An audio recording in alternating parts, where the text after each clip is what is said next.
आजचा अपडेट खूप महत्त्वाचा आहे, कारण लाडकी बहीण योजनेचा मार्च महिन्याचा हप्ता नेमका कधी मिळणार यावर आता मोठा क्लॅरिटी येताना दिसतोय. आणि यावेळी उशीर का होतोय यामागचं खरं कारण देखील समोर येत आहे. सध्या एप्रिल महिन्याचा दुसरा आठवडा संपत आला तरी मार्च महिन्याचा 1500चा हप्ता अजून जमा झालेला नाही. अद्याप अधिकृत जी.आर. गव्हर्नमेंट रिझोल्यूशन जारी झालेलं नाही. त्यामुळे वितरण प्रक्रिया सुरू झालेली नाही. प्रशासकीय प्रक्रियेनुसार लाभार्थ्यांची यादी फायनल होते. महिला व बालविकास विभाग अर्थ विभागाकडे निधी मागवतो. निधी मंजूर झाल्यानंतर DBTद्वारे पैसे खात्यात जमा होतात. सध्याच्या घडीला 20 ते 25 एप्रिल दरम्यान जी.आर. येण्याची शक्यता व्यक्त केली जाते.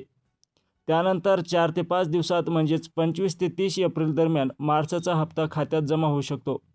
महत्त्वाचं म्हणजे यावेळी 2 महिन्याचे पैसे एकत्र मिळण्याची शक्यता खूप कमी आहे. याचा स्पष्ट अर्थ असा की योजना बंद झालेली नाही, पण वितरण प्रक्रियेत सातत्य नाही. दर महिन्याला निधी मंजुरी आणि यादी पडताळणी यामुळे विलंब होतो. ई-KYC अपात्रता आणि लाभार्थी कमी होणे हे देखील मोठे कारण आहे. याचा फायदा कोणाला होईल? ज्या महिलांची KYC पूर्ण आहे आणि नाव फायनल यादीत आहे त्यांनाच लाभ. अपात्र महिलांना सिस्टममधून बाहेर काढल्याने सरकारचा खर्च कमी. अजून जी.आर. आलेला नाही, त्यामुळे कोणतीही तारीख फिक्स नाही. 20 ते 25 एप्रिल हा फक्त अंदाज आहे, अधिकृत घोषणा नाही. 2 महिन्यांचा हप्ता एकत्र मिळेल अशी चर्चा आहे, पण सध्या त्याबाबत कोणताही ठोस निर्णय नाही.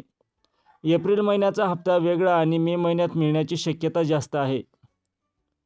फायदे: योजना सुरू आहे आणि निधीची तरतूद कायम आहे. पात्र महिलांना नियमित लाभ मिळत आहे. DBTमुळे पैसे थेट खात्यात. याचे काही तोटे आहेत. हप्त्यामध्ये अनियमितता, ठरलेली तारीख नाही. KYCमुळे अनेक महिलांचे पैसे अडकले. 2 महिलांचे प्रलंबित पैसे अजूनही क्लिअर नाहीत. माहिती स्पष्ट नसल्याने गोंधळ वाढतो. एकूणच पाहिलं तर लाडकी बहीण योजनेचा मार्च महिन्याचा 1500चा हप्ता एप्रिल महिन्याच्या शेवटी येण्याची शक्यता आहे. 2 महिन्याचे पैसे एकत्र मिळण्याची शक्यता कमी आहे. योजना बंद नाही, पण अनियमितता अजून आलेली नाही. पुढील काळात सरकारने ठराविक तारीख निश्चित केली तरच लाभार्थ्यांचा विश्वास वाढेल. त्यामुळे सध्या अपेक्षा आणि संभाव्यता यावरच अपडेट आहे. अधिकृत माहिती येईपर्यंत थोडी वाट पाहावी लागणार आहे. धन्यवाद.